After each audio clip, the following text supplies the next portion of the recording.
السلام علیکم ورحمۃ اللہ وبرکاتہ۔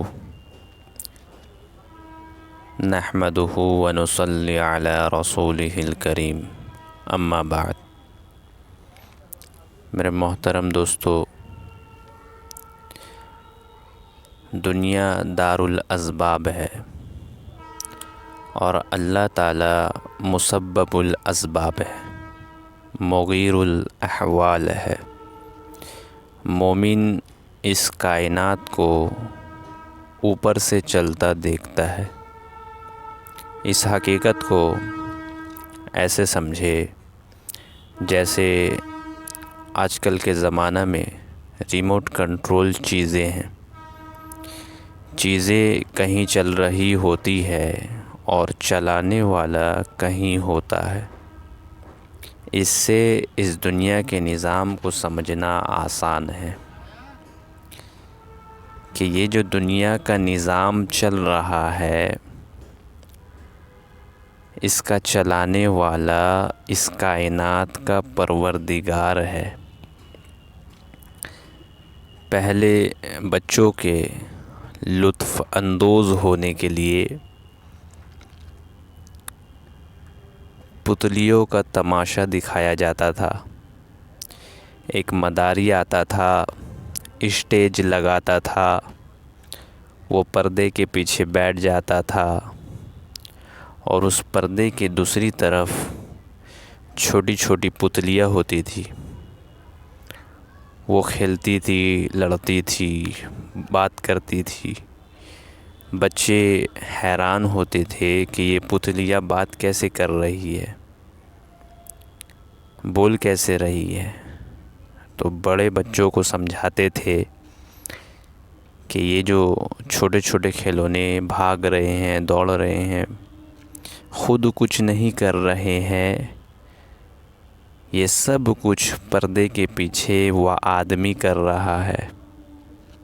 ان کے دھاگے ہوتے تھے، وہ جس پتلی کے دھاگے کو ہلاتا تھا وہ ہلنے لگ جاتی تھی، اور جس کو روکتا تھا وہ رک جاتی تھی۔ یہ پتلیوں کا تماشا تھا۔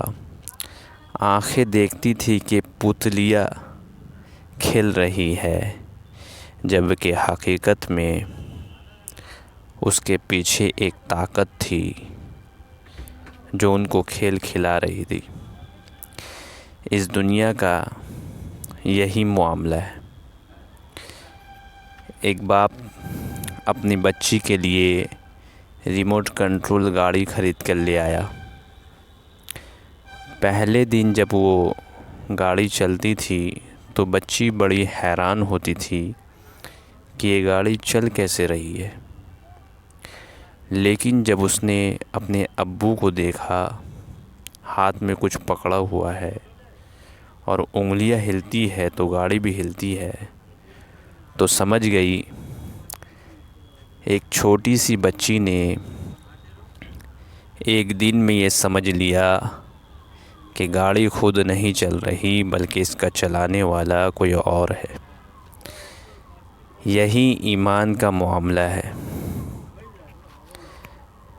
ظاہر کی آنکھ ہماری ظاہر کی آنکھ دیکھتی ہے کہ دنیا میں ساری کی ساری چیزیں عمل کر رہی ہے، جبکہ حقیقت میں اس کے پیچھے اللہ کی مرضی اور منشا چل رہی ہے۔ دنیا کی چیزیں برتنوں کی طرح ہے۔ اللہ جس چیز میں چاہتے ہیں بندے کے لیے خیر ڈال دیتے ہیں، اور جس چیز میں چاہتے ہیں بندے کے لیے شر ڈال دیتے ہیں۔ جس چیز میں چاہتے ہیں نفع ڈال دیتے ہیں، جس چیز میں چاہتے ہیں نقصان ڈال دیتے ہیں۔ چیزیں اپنے اثرات کے خود مالک نہیں ہے، یہ اللہ کی مرضی ہے۔ ایک دیہاتی آدمی شہر میں آیا، اس نے بیسن کے اوپر ٹوٹنی لگی ہوئی دیکھی۔ جب کھولی تو پانی آنے لگ گیا۔ اس نے سوچا کہ دیہات میں پانی کی تکلیف ہوتی ہے، میں ٹوٹنی خرید کر لے جاتا ہوں۔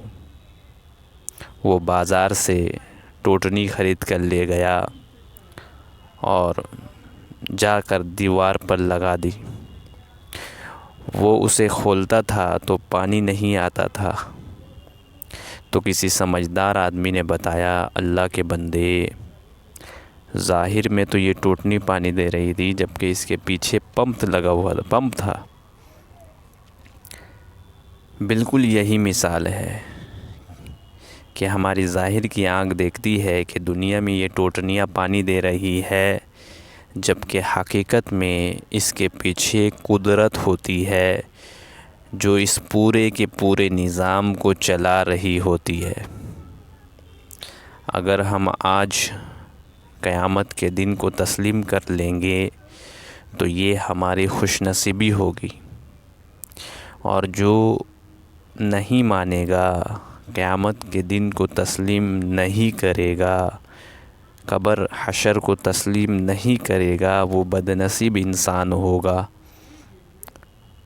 اس کی مثال مرغی کی انڈے کی طرح ہے۔ اس میں بچہ بالکل تیار ہو چکا ہے، باہر نکلنے کے قریب ہے۔ اب اس بچے کو جا کر کوئی بتائے، جناب تم عنقریب ایسے دنیا میں جاؤ گے جہاں 6 فٹ کا انسان ہوگا، 25 فٹ کے درخت ہوں گے، 50 منزلہ بلڈنگیں ہوں گی، گھر ہوں گے، مکان ہوں گے، پہاڑ ہوں گے، دریا ہوں گے، اور وہ مرغی کا بچہ کہے، اچھا میں دیکھتا ہوں یہ چیزیں کہاں ہیں، تو انڈے کے اندر رہ کر اس کو یہ چیزیں نظر آئے گی، اس کا خیال بھی، تصور بھی وہ کر سکے گا؟ نہیں کر سکے گا۔ لیکن جب وہ اس انڈے سے باہر نکلے گا تو سب کچھ اپنی آنکھ سے دیکھ لے گا۔ اس وقت ہم لوگ زمین اور آسمان کے انڈے میں بند ہے، نہ جنت نظر آئے گی، نہ جہنم نظر آئے گی، لیکن اللہ تعالیٰ کے پیارے حبیب جو اپنی مبارک آنکھوں سے جنت اور جہنم دیکھ کر تشریف لائے، انہوں نے بتا دیا۔ اگر ہم مان لیں گے تو ہماری خوش نصیبی ہوگی، اور اگر نہیں مانیں گے تو جب ہم اس دنیا کے انڈے سے باہر نکلیں گے تو مان لیں گے۔ یعنی اگر آج ہم اس کو تسلیم کر لے تو یہ ہماری خوش نصیبی ہوگی، اور جو تسلیم نہیں کرے گا تو جب وہ دنیا کے اس انڈے سے باہر نکلے گا تو مان لے گا۔ فرعون نے مرتے وقت کہا تھا، آمنت انہ لا الہ الا الذی آمنت بہ بنو اسرائیل وانا من المسلمین۔ بڑے بڑے فرعون بھی موت کے وقت تسلیم کر لیتے ہیں، لیکن اس وقت کا ماننا ہرگز کام نہیں آتا۔ خوش نصیبی یہ ہے کہ آج ہم اس کو تسلیم کر لیں۔ ایک مچھلی پانی میں تیر رہی تھی، اس نے ایک گوشت کا ٹکڑا لٹکا ہوا دیکھا، جی چاہا کہ میں کھا لوں۔ اس کے ساتھ ایک بڑی مچھلی تھی، اس نے کہا، خبردار تم اس گوشت کے ٹکڑے کو مت کھانا۔ اس نے پوچھا، میں کیوں نہیں کھاؤں؟ اس بڑی مچھلی نے کہا، اس لیے کہ اس ٹکڑے کے ساتھ ایک کانٹا لگا ہوا ہے، تم جیسے ہی اس گوشت کے ٹکڑے کو کھانے کی کوشش کرو گی، وہ کانٹا تمہارے حلق میں اٹک جائے گی۔ اس کے پیچھے دھاگا ہے، اور اس دھاگے کے پیچھے ایک ماہی گیر فشرمین ہے، وہ تمہیں کھینچے گا، اور جب وہ تمہیں پکڑے گا تو تم پانی کے بغیر مر جاؤ گی۔ پھر وہ تمہیں گھر لے جائے گا، بیوی کو کہے گا، میں مچھلی پکڑ کے لایا ہوں، وہ چھری ہاتھ میں لے کر تمہارے چھوٹے چھوٹے ٹکڑے کرے گی، پھر وہ تم پر نمک مرچ لگا کے رکھے گی، اور جب وہ نمک مرچ اچھی طرح ٹکڑوں پر جذب ہو جائے گا، پھر وہ تمہیں ابلتے تیل میں ڈالے گی،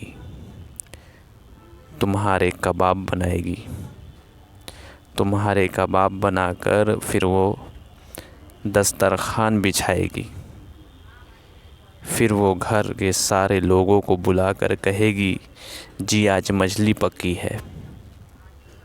چنانچہ لوگ آ کر دسترخوان پر بیٹھیں گے، تمہارے ایک ایک بوٹی کو منہ میں ڈالیں گے اور 32 دانتوں سے چبا کر کھائیں گے، 32 دانتوں سے چبا کر کھائیں گے۔ یہ ساری کہانی سن کر وہ چھوٹی مچھلی کہنے لگی اچھا میں دیکھتی ہوں یہ سب چیزیں کہاں ہے۔ اب اگر وہ پورے دریا میں چکر لگا کر دیکھے تو کیا اس کو فشرمین شکاری نظر آئے گا، اس کی بیوی نظر آئے گی، نمک مرچ نظر آئے گا، ابلتا تیل نظر آئے گا؟ کچھ بھی نظر نہیں آئے گا۔ یہ تو اس کے ماننے پر منحصر ہے، اگر مان لے گی تو بچ جائے گی، اور اگر نہیں مانے گی تو جیسے ہی وہ اس کانٹے کو منہ لگائے گی اور شکاری کا کانٹا اس کے حلق میں اٹکے گی تو مان لے گی، تو اس باقی مناظر خود بخود اپنے آنکھوں سے دیکھ لے گی۔ یہی مثال ہے کہ اللہ کے حبیب صلی اللہ علیہ وسلم نے آ کر بتا دیا کہ لوگوں، اللہ تعالیٰ نے ہمیں دنیا میں کچھ وقت کے لیے بھیجا ہے، یہاں پر ہم ہمیشہ رہنے کے لیے نہیں آئے۔ نیکی کرو تاکہ جنت ٹھکانہ بنے، اگر برائی کرو گے تو جہنم میں جاؤ گے۔ اب جو مان لے گا وہ خوش نصیب انسان ہوگا، اور جو نہیں مانے گا تو جیسے ہی اس پر موت کا وقت آئے گا، اس وقت اس کی آنکھیں کھل جائے گی۔ اس کو ایمان کہتے ہیں۔ اس لیے آج ہم دل سے تسلیم کر لے کہ یہ جو نظام چل رہا ہے دنیا کا، اللہ تعالیٰ کی منشا اور مرضی سے چل رہا ہے۔